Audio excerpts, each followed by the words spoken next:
Hello, I'm Alexandra Harrison of Supporting Child Caregivers, and I'd like to welcome you to this discussion of practicing good discipline with teenagers.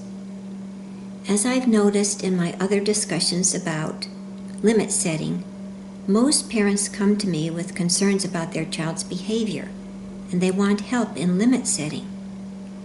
And as I've also mentioned, limit setting, or good discipline as I like to call it, is actually very complex and difficult to do. But it has the surprising result, if it's done well, of growing your child's brain. So our first video on limit setting was about limit setting for preschool children. The second was limit setting for school-aged children.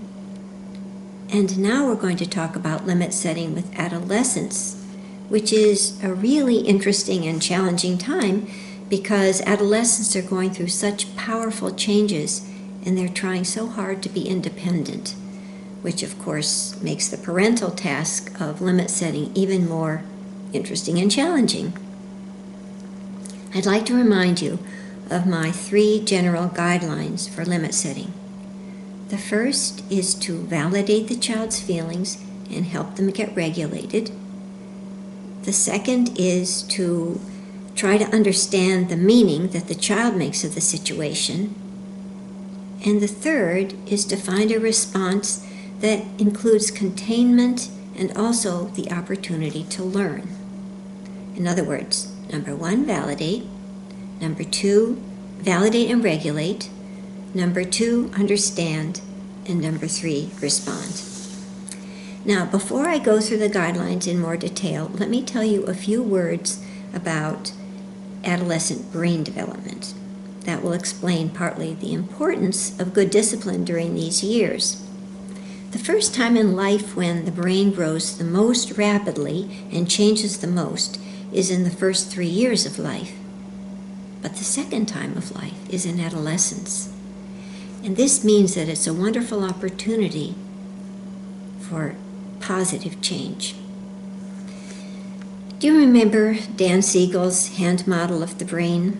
I demonstrated it in the video about limit setting with preschoolers. Here is the brain stem, which is the basic regulator, heart rate, respiration.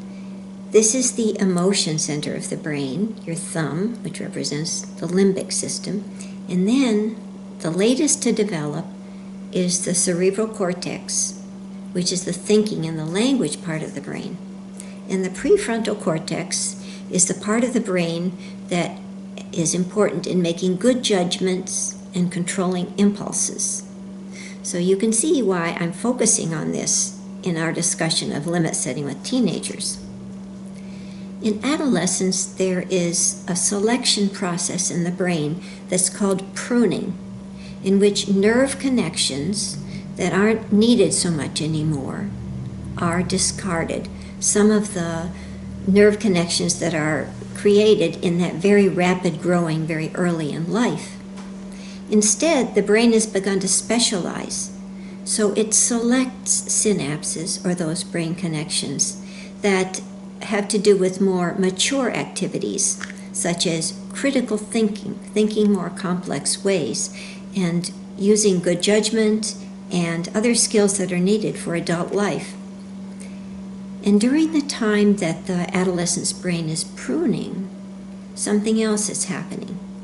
And that is that sometimes, in many adolescents anyway, there is a period when teenagers can temporarily lose some of the competencies that they had before when they were younger, such as certain qualities of judgment and cautiousness and the ability to make a plan and follow through with it. Also the ability to control impulses.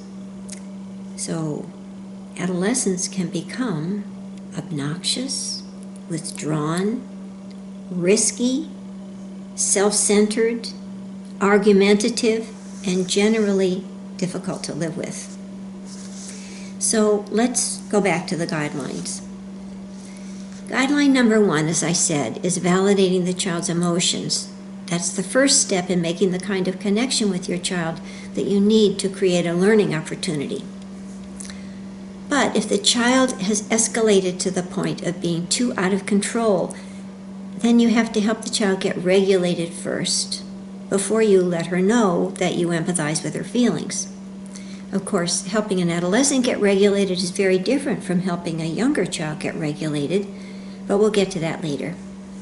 Let's create an example of a girl named Janie who's 15 years old. She is video chatting with her friends when she's supposed to be doing her homework. And when Janie's mother comes to remind her about her homework, Janie turns away from her. Now, according to guideline number 1, Janie's mother first needs to validate and regulate, which is different in teenagers than with younger kids. With teenagers, it's particularly important for parents to check to see how upset the child is before they say anything, including validate their feelings. So it sort of puts regulation in front of validation. If Janie is laughing with her friend, then she's probably okay enough that her mother can say, I know it's really hard to stop doing something you really like to do in order to do something you really do not like to do, like homework. That is validating emotions. However, if Janie looks really upset, if she's in the middle of a conflict with her friend, then her mother saying that is not really going to work, is it? Her mother is going to have to concentrate on helping Janie get calm instead before she says anything about Janie's feelings. And this usually means giving Janie some space. So her mother might say something like, it looks as if you need some time before you start your homework. Why don't I come back in 15 minutes? And also I'll bring you a snack. Now, both giving her some time after the warning to get herself together and also giving her a snack, both of these are helping, they're comforting, they're helping Janie get regulated. Calm down. In this case, we're imagining that Janie is really upset. Her old best friend, Sarah, has unfriended her on Facebook, has unfollowed her on Instagram, and has posted a picture on Instagram of all of their best friends hanging out together without Janie, because Janie was not invited. How can Janie's mother help her calm down and get regulated in this situation? With teenagers, you usually can't use physical closeness to help them calm down the way you often can with a younger child. They're typically trying to become independent from their parents, and even with all the changes they're going through, such as all the changes in their body and in their brain and all the new demands that are being made on them by family and relationships and school, even with all of those things, they want to be independent, whereas you can see they tend to be more vulnerable than ever. So distance works best, but not strict distance. I would say leaving them alone but staying close by in case they need you. And I call it being distant but present. Okay, we're ready for guideline number 2. Guideline number 2 is understanding your child's meaning. Now, teenagers have their own logic, and it tends to move in and out of what adults think of as rational thinking. So it seems hard to do, but it's really important to allow your teenager's meanings to sit in your mind right next to yours without trying to put them together, without certainly trying to contradict your child or even reason with them at first. If you don't do this, you can easily be pulled into a struggle.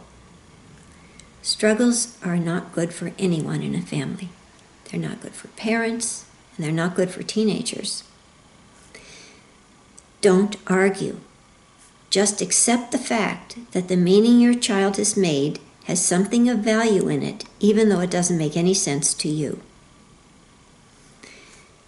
If you watch my video about good discipline to school-aged children, you'll hear about the idea of a family landscape. It's a way of imagining patterns of family interactions as cities in a landscape. There is the collaboration city, and there is the polite and cooperation city, and there is the struggle city. All families have struggle cities. But the more families go to those struggle cities, the stronger and the faster the highways to that struggle city become. Because when you practice something, you get better at it. And the more you practice struggles, the easier it is to fall into a struggle, to get pulled there. That's why it's so important to avoid struggles. Now, it's always the case that parents are stressed when their children test the limits. But this is probably even more so in the case of adolescents. Probably because parents have less control over adolescents.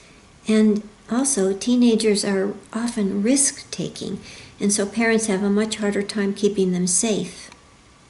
So put that on top of what we've discussed in terms of adolescent brains and impulse control problems and lack of judgment, and you can see why bringing up children who are teenagers is so challenging and sometimes frightening. As we keep reminding you, practicing collaboration and negotiation is really valuable. Try not to allow your fears and anger at being threatened with a loss of something you love so much, your child. Try not to let that push you into retaliating or over-controlling. Okay, now we're ready for the third guideline, which is response. The teenage version of timeouts is grounding. In other words, making them stay home instead of going out with their friends. This is when they've broken a rule, of course. During the pandemic and other times, too, the taking away of devices can be a really good substitute for grounding.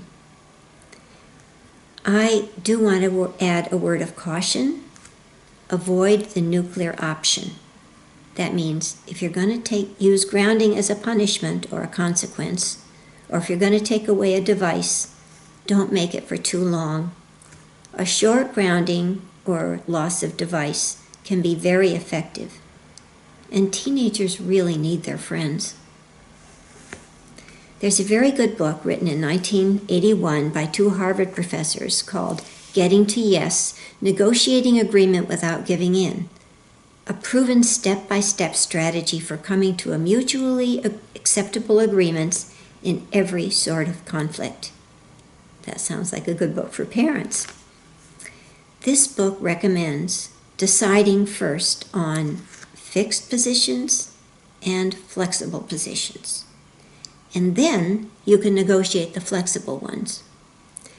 So in this situation with Janie and her mother, we've seen that Janie got really upset about the conflict with Sarah and her friends, and she doesn't respond to her mother's second warning.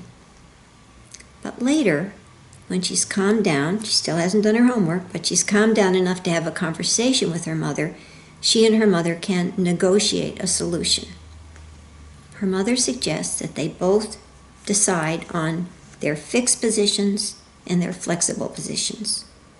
And mother's fixed position is that Janie does her homework.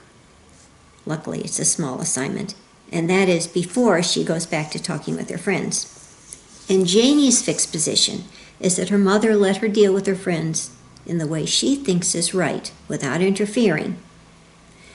Now, the flexible positions are whether Janie's mother will do the dishes for Janie so Janie can do her homework, which she does, and whether Janie consults with mother before she sends the text to Sarah, even though she reserves the right to send it anyway, regardless of her mother's opinion.